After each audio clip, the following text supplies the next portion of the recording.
Washington has threatened to impose costs on Russia outside the UN over the Syrian conflict.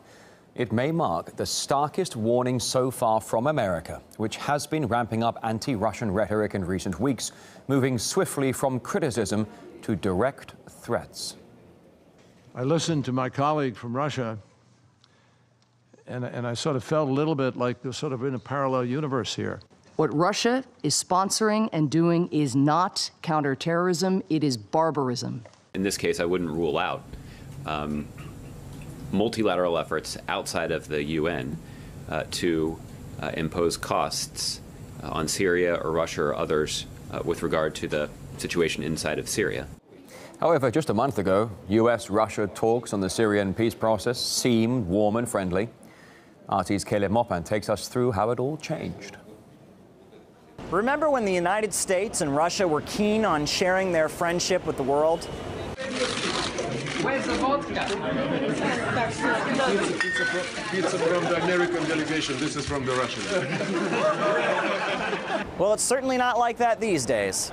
Extremist groups will continue to exploit the vacuums that are there in Syria to expand their operations, which will include, no question, attacks against Russian interests, perhaps even Russian cities. And Russia will continue to send troops home in body bags. So how did it get this bad? Well, there are key factors that are being left out as the hateful words and threats get louder. Firstly, the U.S. broke the ceasefire when it killed 60 Syrian army soldiers who were on the front lines battling against ISIL. Yes, the coalition did hit people on Saturday. We did. A terrible accident. Secondly, the United States promised to separate the terrorists of al-Nusra from the so-called moderate rebels that they were supporting. Yet months and months later, the U.S.-backed fighters are still fighting side by side the terrorists and extremists. And it was our challenge, coming to the table, agreeing in Geneva. Our challenge was to try as best we can to reach out to the moderate opposition and make clear to them that they needed to in order for this thing to work. It's like all the talk of peace has been forgotten. The next shock group here is the fighting against the regional peer military powers. These are existential for us and our allies. The threat for this type of a fight is a nation state with modern capabilities, aggressive behavior, and engaging in militarized competition. So who would you pick for that one? I think it would be Russia. I want to be clear to those who wish to do us harm. We'll stop you, and we will beat you harder than you've ever been beaten before.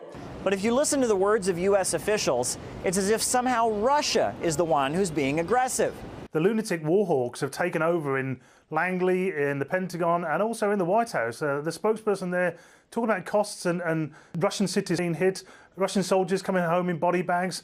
That to me sounds like an indirect order to terrorists to strike wherever they want to. The thing is, the Battle of Aleppo is the crux of this whole war. When Aleppo is liberated, that is it. Americans know that the game is up. It doesn't matter however much arms and munitions and resupplying they can do to their proxy armies. They're running out of space to fight, and this is why the sort of ratcheting it up of the war of words, I suppose. In 2015, ISIL was getting more and more powerful, and Russia urged the people of the world to unite against them. After Moscow's bombing campaign, their previously vast territory has diminished. This has awakened previously dormant arguments. Well, let's remember, one of the things that that people in Washington have repeatedly attacked Russia for is they say, oh, you're not attacking Daesh, you're not attacking Islamic State, you're hitting the legitimate opposition. From Russia's point of view, and certainly from the Syrian government's point of view, they're all al-Qaeda, they're all terrorists, they all have the same ideology. Why should Daesh be singled out? So now, instead of pizza, war is very much on the menu. Caleb Mopan, RT, New York. As Caleb just reported, the territory held by Islamic State has diminished drastically since 2014.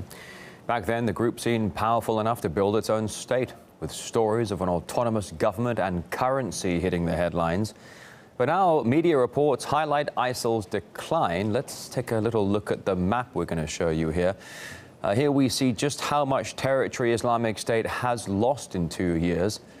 The fight against terror groups like ISIL and the future of the Syrian conflict is discussed in the latest edition of Politicking. Everybody agrees on ISIS, but nobody else can agree on anything else, and that's the huge problem now. It becomes so complex. Russia argues and Putin argues that the Free Syrian Army, which America argues is actually rebel forces unaffiliated to terrorists, Russia says they're also terrorists. This is a crucial time. It was looking like only a few weeks ago there was even the possibility of Russia and the U.S. working on joint military operations out of Jordan to go after ISIS and the eastern areas of Syria.